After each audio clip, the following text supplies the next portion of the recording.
நான் ரீட் பண்ணியிருக்கக்கூடிய ரொம்ப சில புக்ஸ்ல, எஸ்பெஷலி பயோகிராபிக்கல் புக்ஸ்ல வந்து நான் அவர் என்ன புரிஞ்சுக்கிட்டேன் அப்படின்னு சொன்னா, அது பயோகிராஃபியா இருக்கட்டும், இல்ல ஆட்டோபயோகிராஃபி ஆகட்டும், அவங்களுடைய லைஃப்ல நடந்த விஷயங்கள வந்து ரொம்ப சின்சியரா, ரொம்ப ஆனஸ்டா வந்து ஷேர் பண்ணியிருக்காங்க. ஒண்ணு வந்து மகாத்மா காந்தி, இன்னொன்னு ஏபிஜே அப்துல் கலாம். இப்ப ரீசெண்டா வந்து ஸ்டீவ் ஜாப்ஸ். ஸ்டீவ் ஜாப்ஸோட லைஃப்ல நடந்த விஷயங்கள அவர் வால்டர் ஐசக்ஸ்ன்ற வந்து ரொம்ப ஆனஸ்டா ஷேர் பண்ணியிருக்கிறாரு. அவருக்கு ரொம்ப ஃப்ரீ ஆக்சஸும் கொடுத்துருக்கிறாரு அவர் லைஃப்ல உள்ள விஷயங்களை தெரிஞ்சுக்கிறதுக்கு. அவர் வால்டர் ஐசக்சன்ட்ட வந்து என்ன அட்மிட் பண்ணியிருக்கிறாரு அப்படின்னு சொன்னா, நான் வந்து லைஃப்ல செஞ்சிருக்கக்கூடிய நிறைய விஷயங்கள் வந்து பெருமைப்படக்கூடிய அளவுல இல்ல.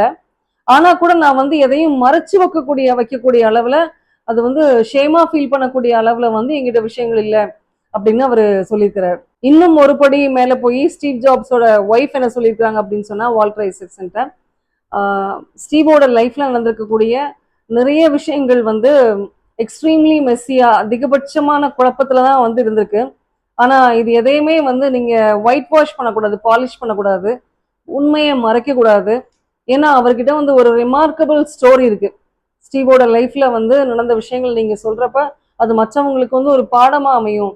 ஸோ அதை வந்து உண்மையை நான் அப்படியே நீங்க சொல்றத நான் பார்க்கணும் அப்படின்னு அவங்க வந்து சொல்லியிருக்காங்க. நான் என்ன ஃபீல் பண்றேன் அப்படின்னு சொன்னா, இப்படி ஒரு லவ்விங் அண்ட் அண்டர்ஸ்டாண்டிங் ஒய்ஃப் கிடைக்கிறதுக்கு ஸ்டீவ் ஜாப்ஸ் வந்து ரொம்ப அதிர்ஷ்டசாலியா இருந்திருக்கணும் லைஃப்ல அப்படின்னு நான் ஃபீல் பண்றேன். ஸ்டீவோட வாழ்க்கையில வந்து ஒரு ஆறாத ரணமா, ஒரு வடுவா இருந்த விஷயம் என்ன அப்படின்னு சொன்னா, அவருடைய அடாப்ஷன். அவர் வந்து தத்து எடுக்கப்பட்டது. ஆக்சுவலா அவருக்கு வந்து ரெண்டு செட் ஆஃப் பேரண்ட்ஸ். ஒன்னு வந்து பயாலஜிக்கல் பேரண்ட்ஸ், இன்னொன்னு வந்து அடாப்டட் பேரண்ட்ஸ். இந்த பயாலஜிக்கல் பேரண்ட்ஸ்ல வந்து அவங்க அம்மா தான் ஆக்சுவலா she was in charge of the baby. அவங்க எதுக்காக அடாப்ஷனுக்கு கொடுத்தாங்க அப்படின்னு சொன்னா, ரெண்டு பேருமே வந்து அன்மேரிடு அந்த சமயத்துல.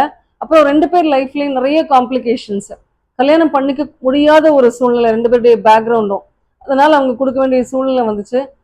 ஸோ இந்த மாதிரி ஒரு இக்கட்டான சூழ்நிலையெல்லாம் வந்து ஸ்டீவோட ஒரிஜினல் மாதிரி வந்து அவரை விட்டு கொடுக்க வேண்டியதாயிடுச்சு. ஆனா ஸ்டீவுக்கு கிடைச்ச அவருடைய அடாப்டட் பேரண்ட்ஸ் வந்து அவருடைய வாழ்க்கையில கிடைச்ச ஒரு மிகப்பெரிய கிஃப்ட், ஒரு வரப்பிரசாதம் அப்படின்னே சொல்லணும். ஏன்னா அவர் மேல அவங்க வந்து உயிரே வச்சிருந்தாங்க, அவர் மேல அன்பு பொழிஞ்சாங்க. இப்போ இத்தனை வீடியோஸ் மூலமா ஸ்டீவோட ஒரிஜினல் பேக்ரவுண்ட் பத்தி உங்களுக்கு நல்ல ஒரு அண்டர்ஸ்டாண்டிங் வந்திருக்கும் அப்படின்னு நினைக்கிறேன். இனிமேல் வரப்போற வீடியோஸ்ல வந்து ஸ்டீவோட சைல்ட்ஹுட், அவர் லைஃப்ல நடந்த இன்சிடென்ட்ஸ், அவர் இப்படிப்பட்ட ஒரு மாமனிதரா வர்றதுக்கு என்னென்னலாம் அவரை வந்து மோட்டிவேட் பண்ணுச்சு அப்படின்றத பத்தி நம்ம வந்து பார்க்கலாம்.